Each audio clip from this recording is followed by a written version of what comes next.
Good afternoon or good morning, depending on your time zone. Welcome to the Multi-Payer Primary Care Network Monthly Advisory Group meeting.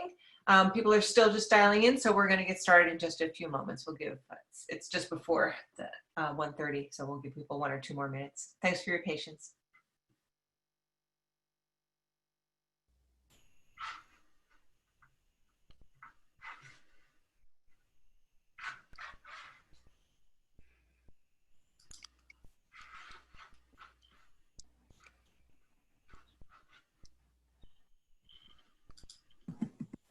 Hi, Lisa. Hi, Diane. How are you? Doing well. How are you? Good. Thanks for dialing in. Is it temperate in Vermont? It's a lovely day. It's very humid, but it's a nice temperature and it's lovely. We'll take it. Absolutely. How about for you? Yeah, Michigan has had some real swings. It's been chilly over like a week ago, and today it's supposed to be 89. So go Yep, figure. sounds about right. That's right. That's right. Okay, hi everybody. This is Lisa Dulski-Watkins with the Milbank Memorial Fund. Thank you so much for joining our Multi-Payer Primary Care Network Advisory Group monthly meeting. We have an agenda today that includes some normal business, a little bit of planning for some future sessions, and a very exciting on-the-fly presentation from our colleagues in Rhode Island who agreed to share some really exciting policy suggestions that they have formalized and made in their state. So very excited to have that happen, and we're going to just get started in probably 1 or 2 more minutes, just so people are still dialing in.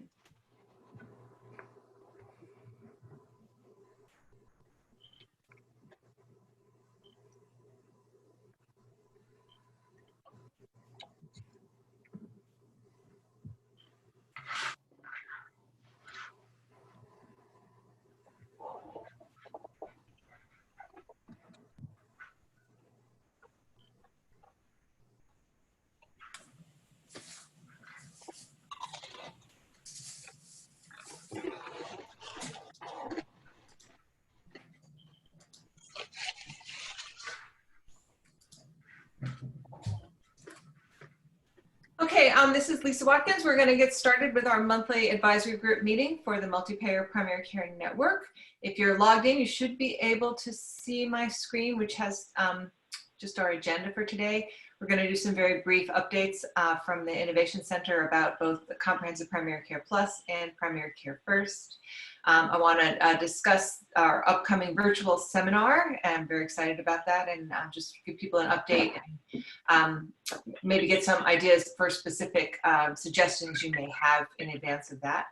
And then we've set aside a full half hour for a very exciting presentation from our colleagues, Deb Hurwitz, Pano Yurikaris, and I think Suzanne Campbell as well from the Care Transformation Collaborative of Rhode Island.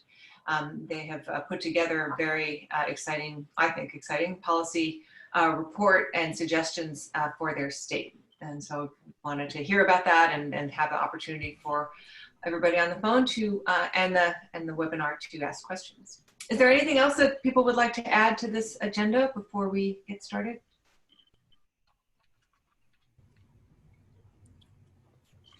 Okay, great.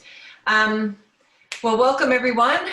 This meeting is a virtual one and actually has been for quite some time, so I'm sure people are comfortable with it.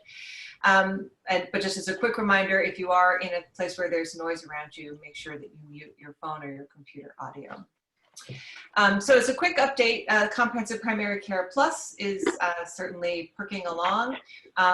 I think that one thing I wanted to pass on that I think most of you had heard about was the opportunity for practices to get an accelerated payment for their quality payment for this quarter. And as it turns out, 1,700 practices involved in the CPC Plus took advantage of that opportunity.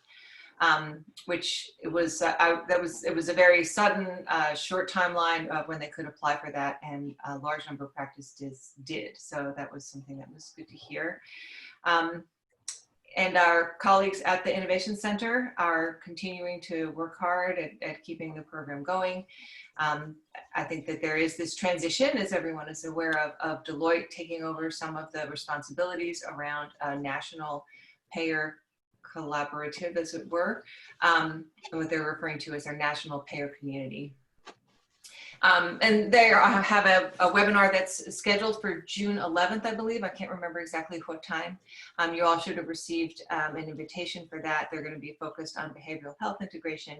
I'm looking forward to that event because they certainly have put together a great set of resources to support that using the very important experience of many of our colleagues on the phone today. And then in terms of primary care first, obviously we know that this program is still in planning. They are now assessing both practices and payer applications. The timing is such that it is supposed to start on January 1st of 2021. However, as I think most of you saw in either Seema Verma's blog and then the table attached to that, the seriously ill population a particular program is going to be delayed by 1 quarter. They're going to be starting that particular section April 1st rather than January 1st. But other than that, all things are go, and I think that we should be hearing from our colleagues soon about which practices have been accepted, and then obviously the CMS team will be working with many of you who have applied on your own proposals to make sure it aligns as best as possible with CMS's program. Any questions or other updates from anybody on the phone?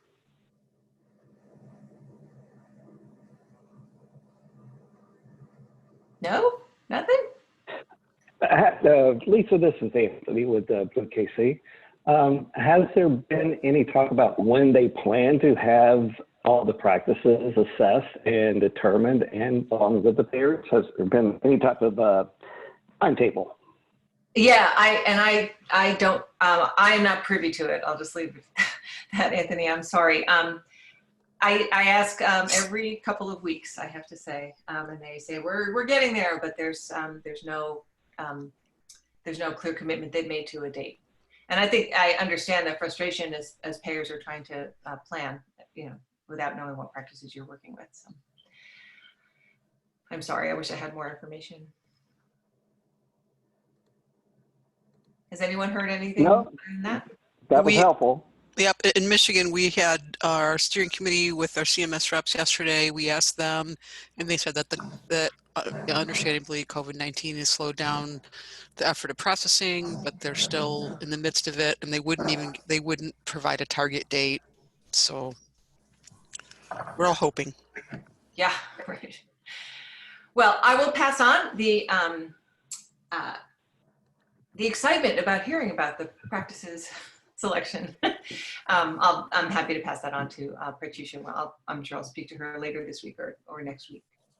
Sorry, Lisa, can I also ask, have other people heard about the June 11th meeting? That's a date for the MPC? Maybe yeah, I actually, sure. Is that news to people who are on the line that they had not?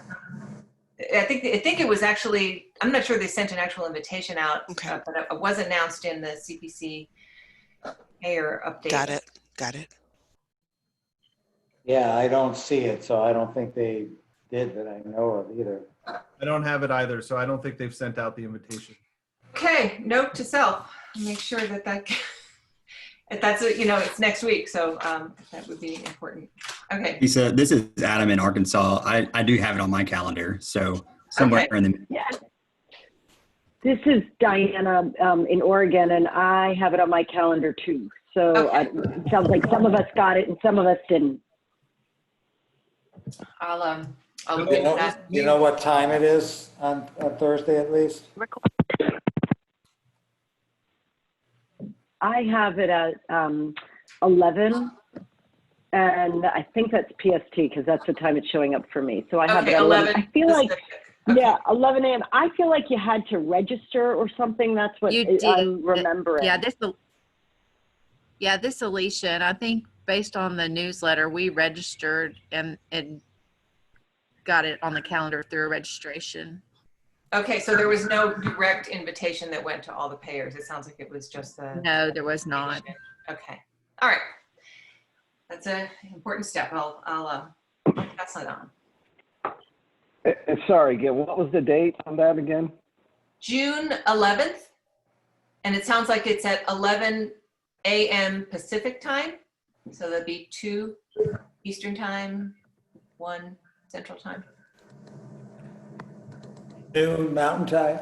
Noon Mountain time, yes.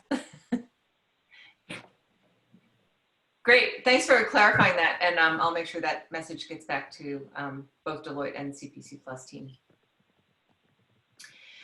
So for another event you have not yet received an invitation for, as everyone knows, we are unable to, at this point, host an in-person annual meeting, which is deeply disappointing to me because I really do feel that that the way this community works is when we have the opportunity to be together in the same room. But recognizing that that's just not possible in the current environment, we are putting together a series of virtual seminars. And essentially I'm saying, okay, you get to sit on Zoom for 3 hours straight.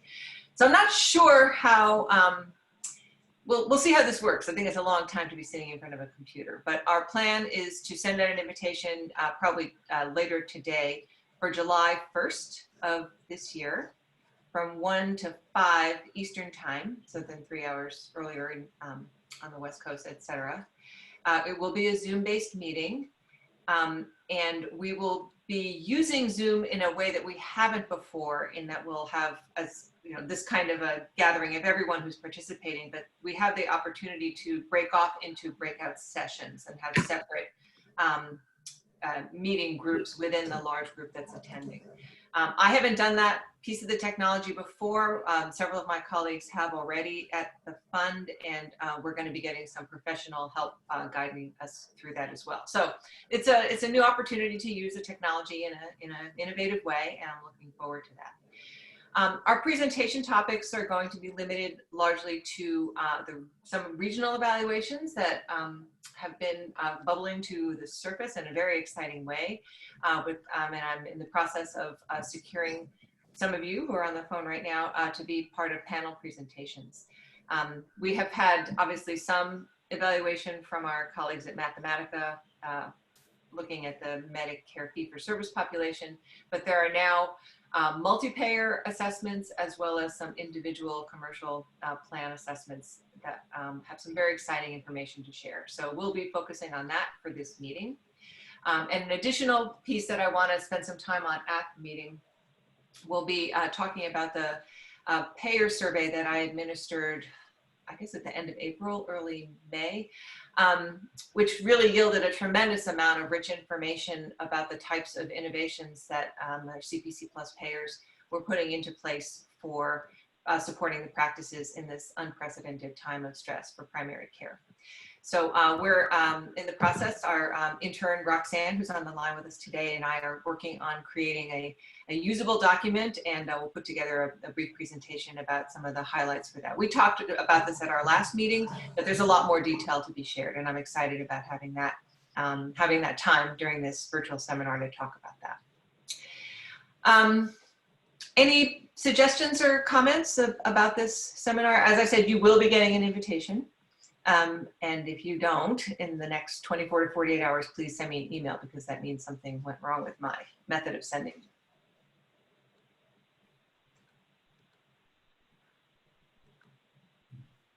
Okay, great. Lisa, Yeah. I have been, I've had experience with it, and it does work out well, the breakout sessions. Oh, good. It ends rather abruptly. You get like a minute warning or something like that, and then it drags you in. So that's something. But I'm sure your colleagues will tell you that you have to have people pre-registered. Yeah. To put them in. Otherwise, whoever's not gets randomly assigned, and that can be okay too. But if you pre-assign people to the breakout rooms, it goes more smoothly. Yeah, that's our plan. So the invitation will include some details about the specific breakout session topics, and with people, as we've done in our in-person meetings, ranking their preferences, and then we'll assign them based on that. Great. Yeah, thanks, Pano. We'll have to make sure that we don't get people dragged unwillingly back. So we'll have to be careful with the timing. Thank you. Was there someone else who was speaking? I'm sorry if I interrupted.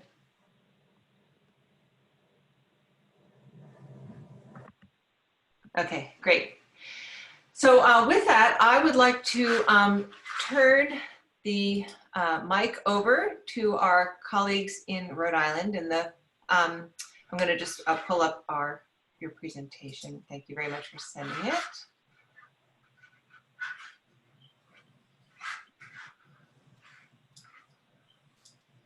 So this is Deb Hurwitz.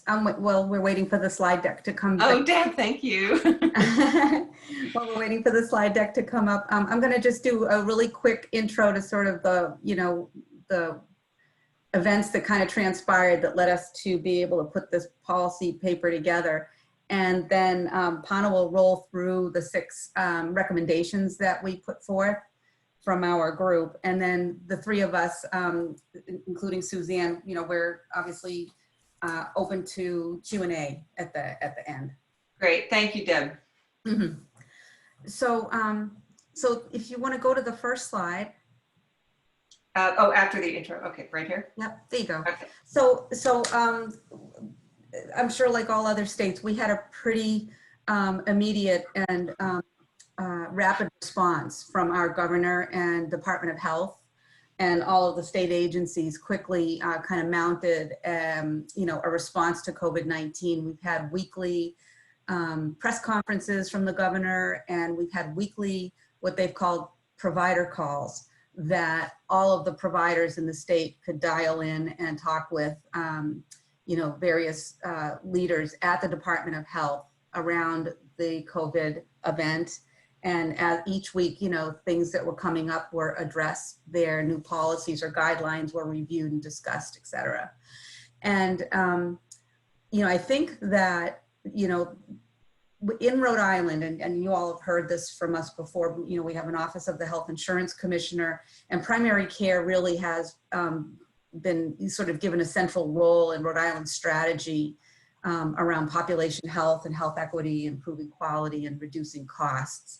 So, that's been a really strong tenet for quite some time. And, over the past 10 years, we've built a pretty cohesive primary care multi-payer collaborative. And in our state, we talk about this culture of collaboration, which, sort of stems from this early work with the multi-payer collaborative. And then, it was expanded upon when we had our SIM grant around bringing all kinds of folks to the table and really working together and sort of realizing that, there's never going to be enough money to do what we need to do. We have to really collaborate and work together and leverage each other's strengths. So I feel strongly that the immediacy of the response and the ongoing communication by all parties really facilitated a very supportive environment for the population, if you will, but also for the providers as they were trying to, figure their way through here. And so we were, I think, able to respond really well. And I attribute it back again to having, already built this sort of connective tissue that gets everybody together, and we know how to, work with one another and put forward ideas. So OHIC almost immediately solved the telehealth problem for us. Not everybody, most people really weren't doing a lot of telehealth in Rhode Island. In fact, it was something that was, on our agenda to start to, try to move forward. But they quickly put in a policy for commercial health plans to pay for telephone visits like a televideo visit, and at parity to a face-to-face visit, and to not have co-pays, and that really helped a lot of the confusion, and helped some of the providers to relax a little bit, because they ultimately had to jump in feet first on the telehealth component of it. And so you'll hear a little bit more about that. So the next slide. What we were able to do through our collaborative structure was, to have frequent meetings, to, compare notes, share best practices, try to understand what the barriers and issues were, and really gather a lot of information. And one of our committees at CTC in Rhode Island is we have what we call Clinical Strategy Committee. And it normally would meet monthly, and we've got all the players at the table: primary care leadership, ACOs, the Medicaid AEs, the health plans, systems of care. All of the thought leaders are there. And when this COVID broke loose, the monthly meeting, just happened to fall on that week, and folks requested that we go to weekly. And so we started having weekly meetings, really with the primary focus of, how are we doing with the COVID, and help, try to help each other, get through this and get questions answered, and et cetera. In May, I think it was the 1st of May, the governor's task force on COVID-19, 3 of the members attended our May 1st meeting. We had, of course, we're all doing Zoom meetings now, so we had really good attendance. I think we had over 100 people on the phone. And we had the task force members there, and they were really interested in the dialogue and hearing what the issues were and kind of how people were trying to resolve it, or collectively sort of think about how we could manage through it. And they asked at that point for us to help identify what the needs are and to make recommendations for, sort of reorienting, I think is the word that was used. How do we reorient the healthcare system coming out of COVID-19? So that's what we undertook to do. So we can go to the next slide. Through the various meetings, we came up with sort of a thematic kind of analysis, and we looked at the needs, and this kind of breaks it out a little bit by what were practice needs and patient needs. We, obviously saw the lack of equipment initially, and then tracking and reporting results, the decrease in utilization at the practice level, obviously putting huge financial pressure on the primary care practices, and in particular our pediatric practices. The telemedicine policies and payments that were inconsistent, that got addressed through OHIC, and the providers really needing support on kind of how to continue to have face-to-face visits in the face of COVID-19, and now more recently, thinking about reopening. On the patient side, obviously people were missing their appointments. There were no more regular visits, no routine, wellness visits, behavioral health visits. The pediatric community, the pediatricians have worked really hard to continue to do the well visits for kids under 2, so they, kind of up to date on their wellness and vaccines, but have fallen way behind on vaccinations for kids 4 to 18. So we have an issue there, and a special proposal going forward that we're going to try to do some catch up on that. We've got like 50% of the kids that should have had their, measles, mumps, and rubella vaccines haven't had them yet. So there's going to be a big job there to do the catch up. We found that a lot of patients actually didn't have the internet capacity or the technology to do video visits, so the telephone was the answer. And where they did have some capability, a lot of times the physicians, as we heard, they were playing the help desk and trying to get everything to work so they could conduct the visit. But everybody muddled through. The social needs for patients and the behavioral health needs have gone through the roof. Patients that weren't really being seen before for behavioral health or recognized as having behavioral health were screening positive. And so behavioral health telemedicine type visits went way up. And patients needed to be reassured that they could come into the office. And I think we're thinking through that now as we're going into reopen, that there's a real need for patients to feel safe, that they can come to the practice and not, risk being infected. So that's an area that we're focusing on as well in terms of education and communication. The next slide just talks about some of the overarching issues that are more systemic. So the payment system, largely fee for service, and the commissioner asked us to, work with our stakeholders to really accelerate the move to primary care capitation. You'll hear more about that from Pano.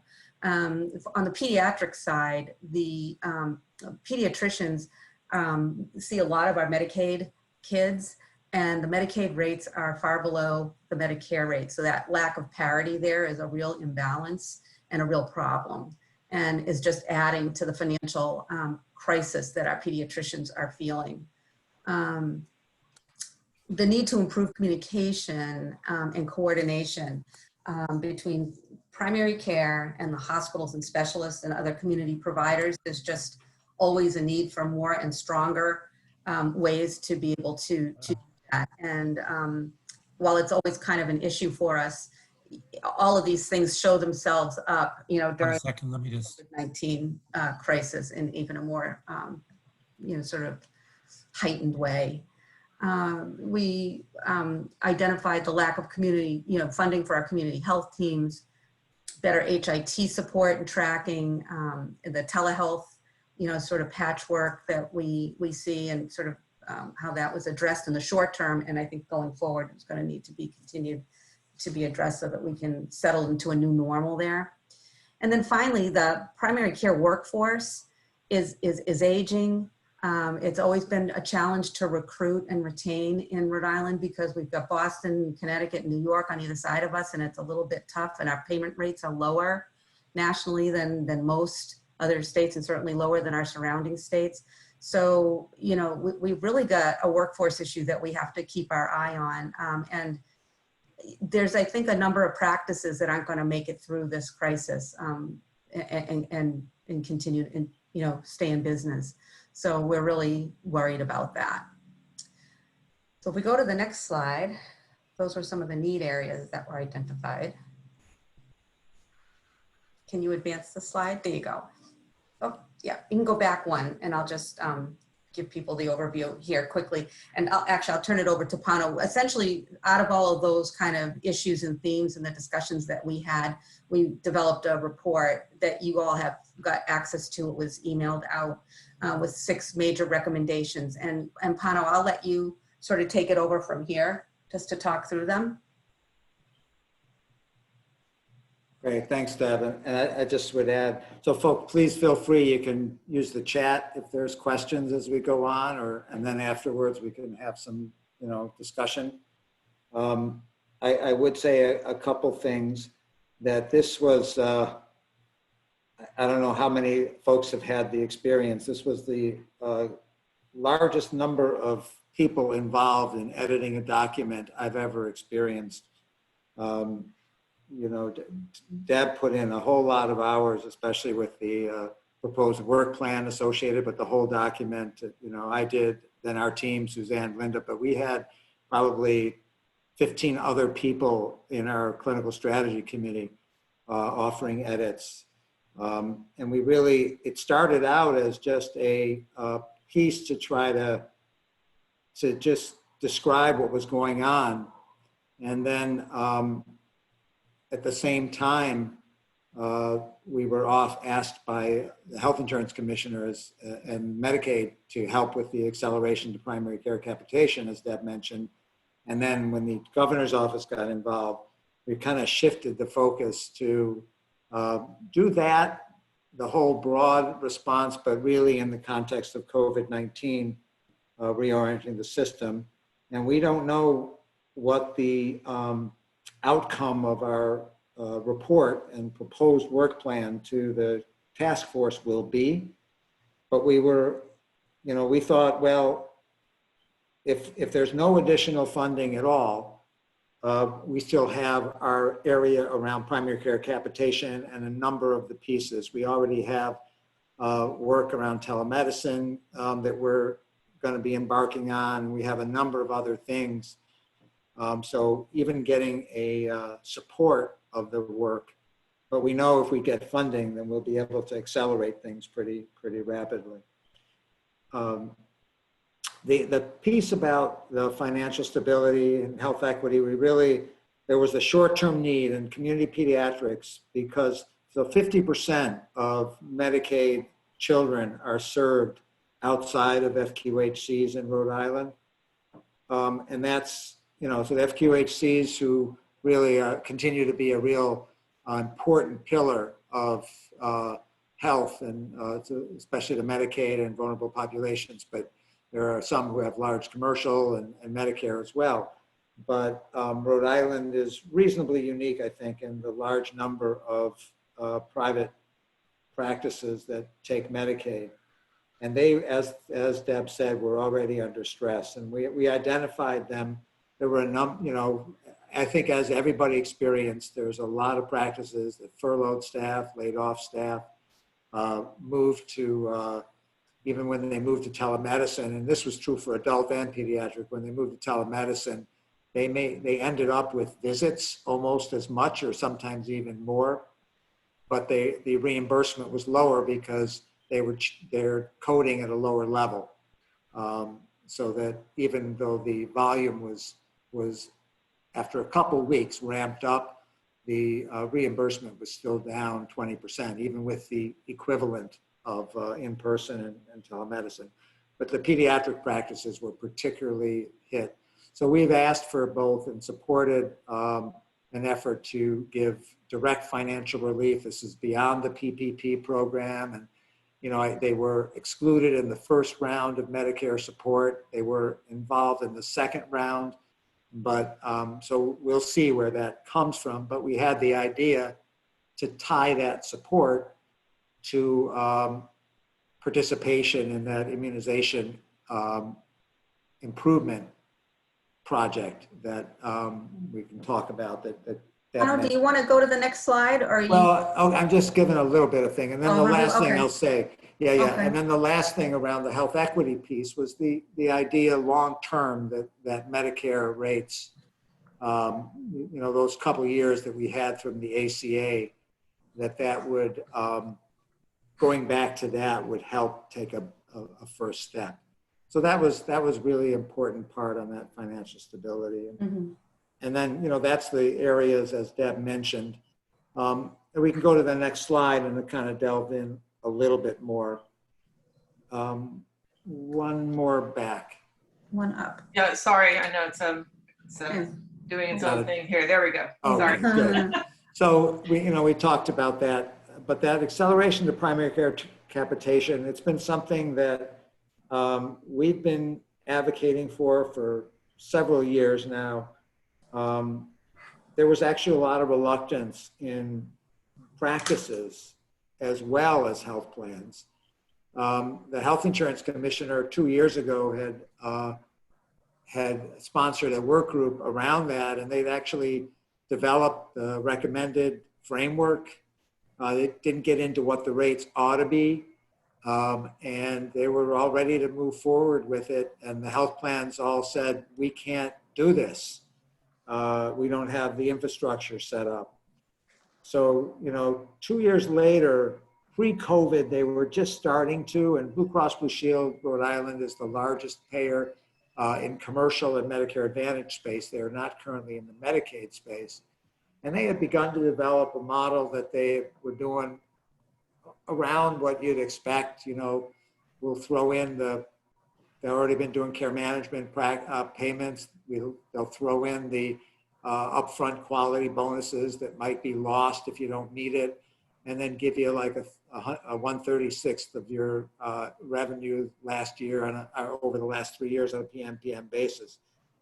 And we thought that was a good way to start, but it's not where we'd like to end up. But so this was all beginning. OHIC is putting out new affordability standards. They were going to actually require health plans to hit 20% and 40% and then 60% of their PCPs in their network to be in primary care capitation over the next 3 years. And then COVID-19 hit, and all of a sudden, like I think in a lot of places, and we're seeing this nationally and everywhere, is primary care capitation looked awfully good to practices. And I think we've seen that happen. And so not only are we saying, like, let's do this together, let's launch it as a collaborative, let's have a statewide standards that were already there, let's look at best practice sharing. And let's also do a bottom-up analysis to see, what we'd like to call it comprehensive primary care. We're borrowing from CPC before it was CPC Plus. But in Rhode Island, we're trying to define that as including integrated behavioral health. And eventually we'd like to have it include payment for population health to support community clinical linkages, examples of community health workers, and even support the statewide community health team network. That's more aspirational at this point, but we wanted to put it out there. And the bottom-up analysis ought to say, and there's an article by Myers et al. That included our good friend Michael Bailett as the third author, and Ed Wagner, I think, was the fourth author. They did that in November of 2018, where they looked at high-performing primary care practices and said, well, what should the PMPM be to cover that? And I know they came up with it was adult medicine based, and they came up with a $45 PMPM for, if you had a 10,000 person practice, and this is what you'd need, provider and all the ancillary staff. And if you had a high Medicare, it ought to be 60. So we thought that it would be at least valuable to do that exercise in Rhode Island, and we're hoping that we'll be able to do that as well. Next slide. So as I said, comments, questions, please go on. I'll talk a little bit more about that as we go forward too. So this was kind of like an acute or short-term thing on top of the financial support, but we wanted, PPE supplies. They've gotten better. When we started this, everybody was scrambling and worrying, and it was impacting. Obviously, the hospitals and acute care settings were dealing with it, although Rhode Island was not at a peak. And we were able to, with really early social distancing, flatten that curve. So we've never hit a hospital capacity crunch. But PPE was really important. It still is.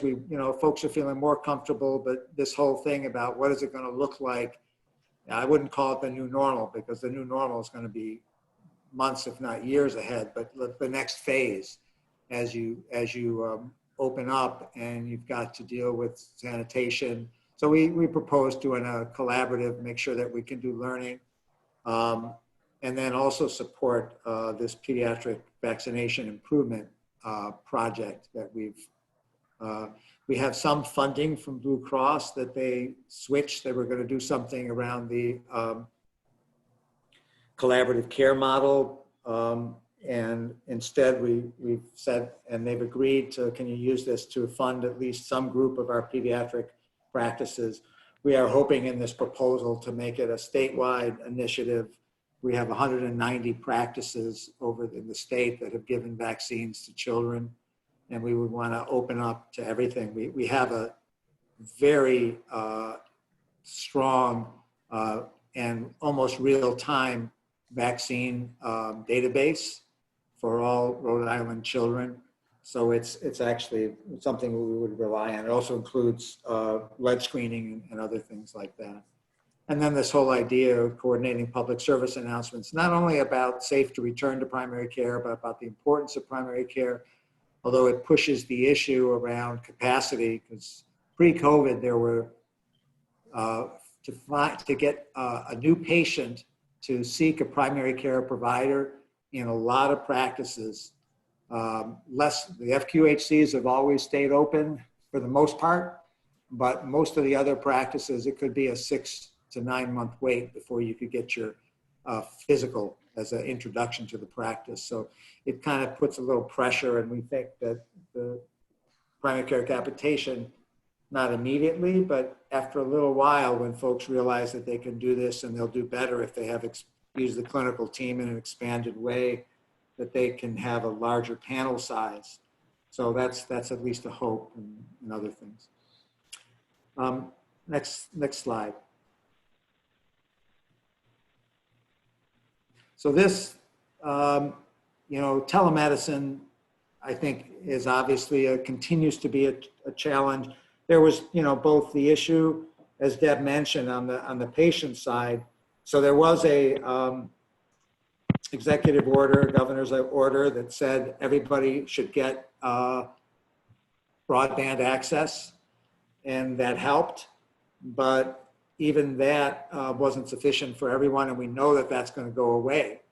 So there is a real concern around telemedicine, and also to make sure that post-COVID emergency declaration, that there would be statewide policies so that the health plans all have the same set of standards and policies, and that payment continue to be at par. We know that the telephone only is, not from a compliance, is likely not to continue longer term, but there is the issue about patients who are not able to access in person for a long period of time, who may not be able to use technology or may not have that capacity.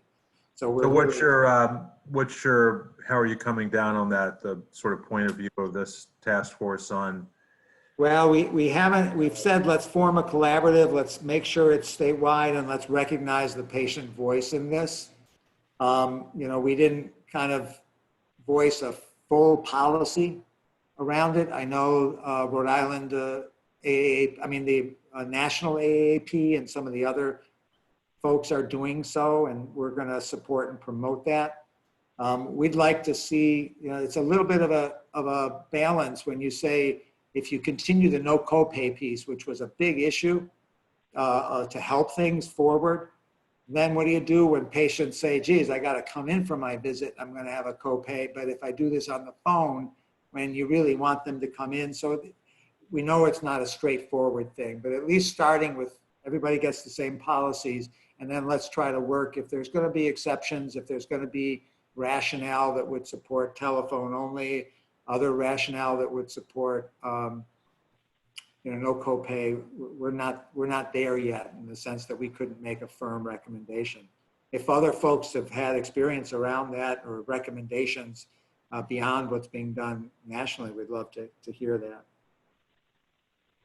Well, I think, we're all, in our own organizations discussing, debating, considering. So just that's where, this is an area of a lot of energy around this area in terms of telehealth, with the toothpaste now being out of the tube. Yes. And who thought 3 months ago that we would have been this far so quickly, right? But, and we do know that most of the practices within systems of care have been able to integrate or at least adopt HIPAA compliant video visit technology. Although as of about a week and a half, 2 weeks ago, 80 to 90% of the visits were remote. Half of those were telephone. So I think that's. Is that from Rhode Island or? That's from Rhode Island. That's from Rhode Island. Next slide, and I can move quicker if you want, Lisa. So thank you, Pana. It's great to have this level of detail, but I want to make sure we have time. Yeah. So we took advantage. We originally didn't focus on the hospital pieces, but we were encouraged by some of the members of the governor's task force and said, we're giving an awful lot of this money to hospitals. What does primary care want? What can we ask hospitals to do? And we didn't come up with a specific, you shall do this, although we do know that, one of the things we said is stop putting barriers up to primary care practices or systems of care that are not your partners. Stop making it hard for them to see their patients when they come to your hospitals. So that was one thing we were doing. We have had on our docket to do a primary care specialist collaboration effort, and we're going to probably move forward with that no matter what. As I said, the idea was step one, establish statewide standards, build on what's been done nationally around how that should look like from a primary care specialist, communication standpoint, and then work in a collaborative way to say, how can you align incentives to really support that? because the specialists everywhere continue to be a real challenge when you're trying to do total cost of care contracts and make it successful. Rhode Island is a predominantly PPO state, so there's a lot of self-referral that goes on the commercial side. And then a lot of the other things it wouldn't be surprising, which is current care is our HIE. There was a lot of issues around being able to get the COVID-19 results on your patients, first ordering them, and then if they were being done at CVS or through the National Guard or through the health department, getting that to a PCP. So we have supported that, but we didn't have a specific recommendation outside of that, but also this idea of data aggregation, which the state is working on. They're about to unveil a state HIT plan. So next slide. And, this whole thing about how to work on, and now with what's happened, I think as painful as the last couple of weeks have been locally, nationally, to communities of color, that we'd already talked about the idea of health equity. I think we want to expand that into talking about racism and the effect on health and the obligation within the healthcare community delivery system to work on that as a public health issue. This is really, we've been doing a lot of work on how to improve that community clinical linkages around high-risk patients, adults, but then also expanding into the family, children and families. But we have a sustainability payment issue that is not going away anytime soon. And last slide, I think, was, and this was brought in by kind of our family medicine board member, who's the chair in Brown Medicine, and saying that, there's, I think out of 700 primary care, 700 GME slots in Rhode Island, only 100 are in primary care. If you combine pediatrics, family medicine, internal medicine, and med peds, no guarantee that's going to continue. We look at the importance of both, if you have a well-defined primary care model that gets paid for, where you can actually increase. Rhode Island has some of the lowest primary care provider reimbursement or payment, salaries in the nation. And that has only exacerbated some of the concerns around the aging workforce. When you come to Rhode Island, most people who are from there or who come in and end up working there, they love it and they stay. But getting new people to come and getting younger people to stay is an issue. So that was behind these priorities. And I think that's the last slide. Oh, so I think, we're going to move forward with this, with elements of it, as I said, kind of no matter what. There is a lot of work already on HIT. There is work with Medicaid. We're going to, the Health Insurance Commissioner and Medicaid are our co-conveners. So we're going to be doing what we can to help accelerate primary care capitation and learning. But once again, we have that work plan that's a pretty aggressive one that would require additional resources to get done. I'm happy to share this. I'm happy for other discussion. I see a chat from Dr. Shank here, and yeah, I think the question about what do you do if this doesn't happen? Yeah, so I can, I'll read, people may not have access to the chat if they're on the phone. So, okay. Yeah. Dr. Shank, I'm just going to read your comment. So, great synthesis of the issues. Thank you very much. I agree. Dick was wondering if there's been any attempt to quantitate the cost of not doing anything, like the cost of lack of immunizations in kids or foregoing needed care by adults. So it seems like that could be a potential motivating set of ideas. And then another question he asked, would data from other states showing cost savings in APMs be helpful in this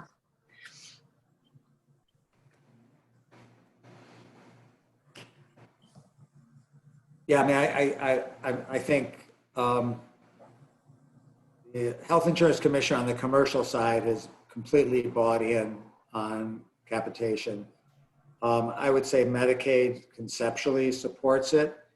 They're concerned about their capacity, technical knowledge, and the issues with the federal waiver, and their reprocurement timelines, to mention just some of the barriers. But I think from a conceptual standpoint, we've at least gotten them to support this. And if we can get the governor's task force to say, yes, this is great, we're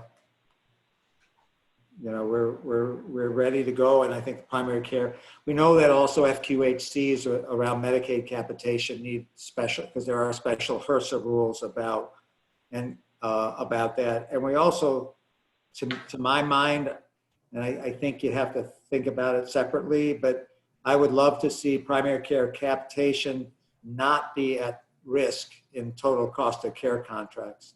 It should be at risk from a performance standpoints, in a sense, some portion of it. You've got to meet access, you got to do quality, other kinds of things.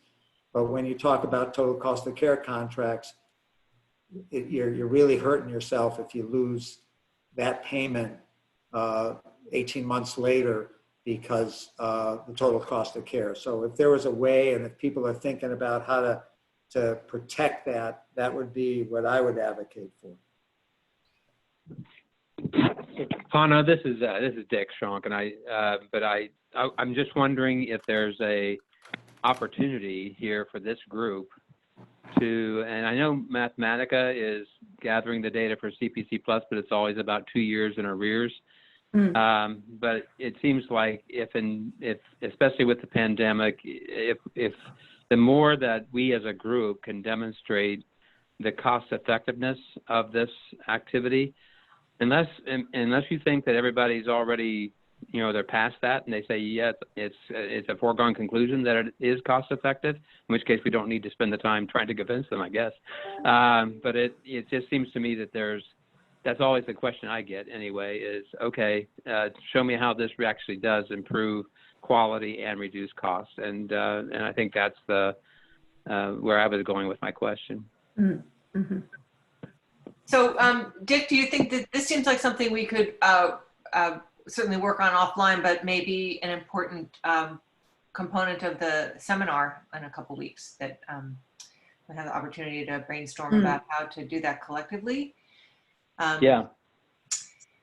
I know ahead, we're seeing it in CPC Plus, and there's other models out there. And if we can somehow make a collective case for this, I think it might even be worth a paper that we could put together out of that seminar. So it'd be good. Yeah. I would say, these two issues are certainly both white hot for us. What's the telehealth post-pandemic look like for our clinical partners, and this notion of advanced primary care payment to smooth things out. And I'll have to look at that 2018 paper because I don't remember that, but it certainly sounds like important one to benchmark. I'll send it to you, Steve. I grabbed it. Great. Actually, Pana, if you can send that to me. Maybe I'll send it to Lisa so she can, and also Lisa, if you could send out the slides, we'd be happy to share that. Absolutely. This group, and I'll send you that paper. So one other way of looking at this is obviously the Care Transformation Collaborative is yet another iteration in Rhode Island of collaborative work, of a partnership among clinical, policy, and insurance entities, among others. So there's this element of an ongoing working group and one with purpose and history. I think that's true in a lot of our regions. I think that there's ample evidence of large payer groups like what Dick works with the Health Collaborative with, and in Oregon where you have 14 or 15 payers that work together. Colorado. I mean, there's a history of this in most of our regions, and I just as a thought exercise, and maybe something that would get even more concrete, is who in your community outside of Rhode Island would be the entity that might pull this kind of thing together, making it even that much more powerful if we pull our voices together through the network, which is an aggregate of the individual regions. So I don't know what the answer is to that, but I think this is an opportunity to step back and look at that, because I think it's an extremely powerful mechanism.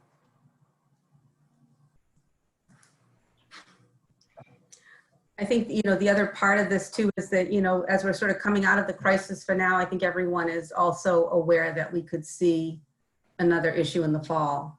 And so we really need to be thinking ahead, not that we just survived it, but, we need to really build the system that we need for, really going forward. And, for all the things that we know are good and beautiful about primary care, but also in the event of future public health emergencies, it's the primary care providers that have the biggest footprint, right, in the state that can help address these types of situations. If we just need to be better prepared to do it. Yeah, I totally agree, Deb. And frankly, primary care will be saddled with these problems. I mean, that's the expectation, is that as the front line, there's an assumed level of control and responsibility, which I think has to be supported in creative ways. Well, Deb and Panna, thank you so much for a wonderful presentation about incredibly important and thoughtful work. I think it's really, I'm honored to work with you and really excited about this, and really look forward to hearing how things transpire. Because I think the proof will be in the pudding. Indeed, of course, but nonetheless, you have branched out here in a way that I think is inspiring and very, frankly, very important. Any other comments or questions for our speakers, or general comments? Great presentation. Yeah, thank you. Thank you. Okay, well, I will think we can end the meeting a few moments early. Thank you so much, everyone, for being on today. You'll be hearing from me within the next couple of days with an invitation to our upcoming virtual seminar, and look forward to communicating. And you'll be getting, as Panna said, the slides and a link to a number of background articles. So thank you very much, everyone. Lisa. Thank you, Lisa. Bye-bye. Take care. You too. Thank you.